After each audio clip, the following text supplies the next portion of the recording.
The concepts of human duality are dated throughout our history on Earth, and even transcend other subjects, such as the atoms in physics, and the evolution of the sexes in biology. Carl Jung always demonstrated great fascination with this duality, and much of his works aims to show examples of it: the persona and the shadow, the anima and the animus, the conscious and the unconscious, are just some of these dualities described by the Swiss psychiatrist. In the East, we see this notion in the Chinese Taoism, represented by the symbols of yin and yang, which denote a certain balance of the forces of earth and man as human being. The persona is our social mask, an appearance we use to present ourselves to other people, not only to please them, but also to please ourselves. To think that we are good, charismatic, kind, intelligent, and so on. Thus, depending on each situation, each person can create a different persona. Imagine that you are one person with your family, another with your boyfriend or girlfriend, with the supermarket cashier, with your friends, your teachers, and etc.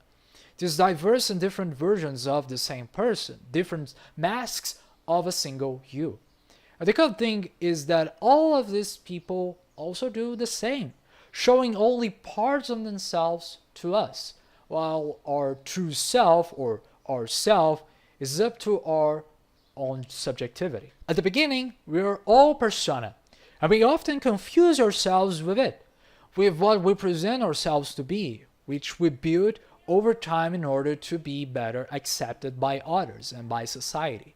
Jung said that almost all professions have their own characteristic persona, since the world demands a certain type of behavior and professionals strive to meet such expectations. We can therefore say that part of what creates the persona is the ideal created externally by the society and culture in which we live. But even though we still have this genetic or archetypal predisposition tendency to form this type of psychic structure. So, in other words, it isn't that this persona is only socially created, it is only socially expressed, but the tendency for us to create a persona is innate or hereditary. But nevertheless, as it is conditioned to ourselves to have a persona, we can still live with it in a functional way, without having to use it at all time to fill the roles that other people tells us to fill, or that we think it would be better suited for society, and which, for the most part, are the only roles that we tell ourselves to fill. However, the more of the persona tries to appear optimistic and happy, the bigger an alternative part grows behind it. Another part of the psyche composed of what we most want to hide, deny, or repress, whether from ourselves or from other people.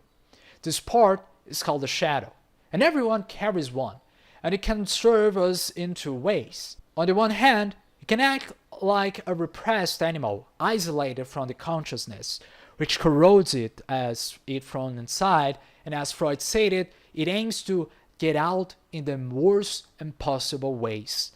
But when integrated and well directed towards this consciousness, it can become a great ally for us. Because in this integration of our darkest parts, we find our greatest capacities. Because it is only in this integration of these other part of these darker parts of us that we become a whole, that we find our great capacities, our greatest qualities. We must be a monster, says Jordan Peterson, for example. On the one hand, it can act like a repressed animal, isolated from the consciousness, which corrodes it from inside. And as Freud stated, it aims to get out in the worst possible ways. But when integrated and well directed towards its consciousness, it can become a great ally. Because in this integration of our darkest parts is only when we become a whole. It's only when this happens that we find our greatest capacities, our greatest qualities. We must be a monster, says Jordan Peterson.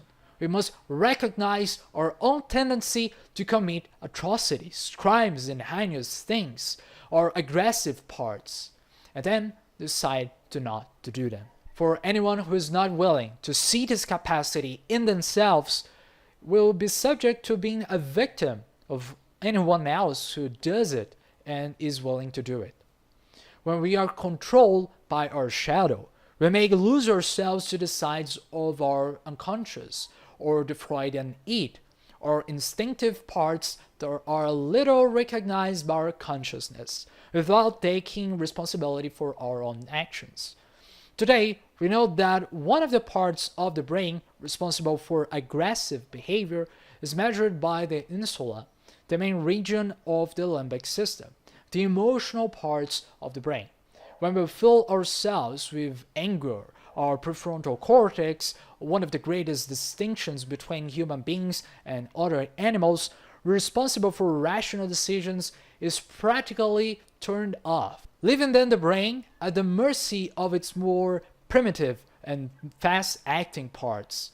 Often, instead of recognizing our own shadow, we fall into the tendency to project, that is, to place onto others those which are parts of ourselves. It is worth remembering that not always projection is a bad thing, because part of the way we learn to live and to deal with the world, especially as children, comes from this ability to look upon others as models of ourselves, so that we can then know how to best act in the world, seeing ourselves as them. Eventually, when we begin to develop our own personality, we begin to project not only ourselves, but also these bad parts of ourselves onto others as well. And this is when bad things happen, because with this is when we start to project our shadow onto them as well.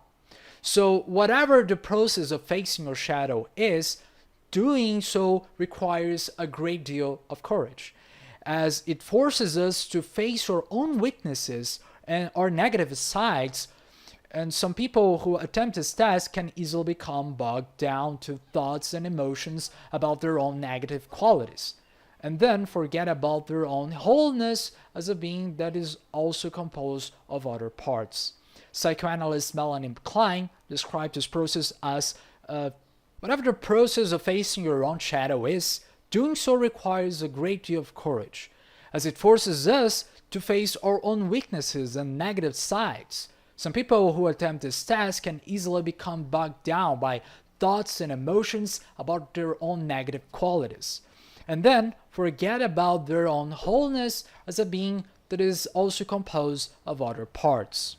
Psychoanalyst Melanie Klein describes this process in the term of splitting, or in German Spaltung, a process in which a person is unable to see a middle ground. It tends to polarize the world as opposites. Everything is only good or is only evil. There is no middle. Cognitive psychologists have been able to make progress in treating this type of self-perception distortions by separating our thoughts from our emotions and behaviors.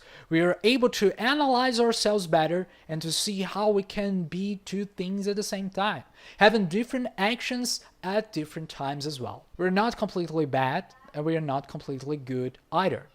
Those who deceive themselves into believing one or the other are doomed to self-inflicted suffering, according to Jung. In this first case, by seeing themselves only as bad things or bad people, this person becomes a hostage to their own shadow, unable to reach the light.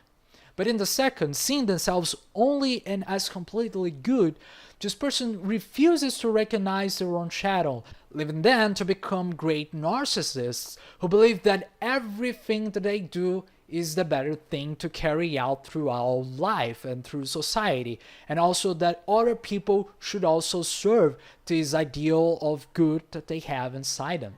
This could be like very famous leaders, maybe even activists from today's world. Any person who believes that they have a moral superiority over other people and try to impute these values onto others is probably a person who is conflicted or only projected through their own persona. These are people who only identify themselves or only express themselves as this persona. It is all about what other people are seeing, what other people think of me, or as better described, what I want other people to see me as.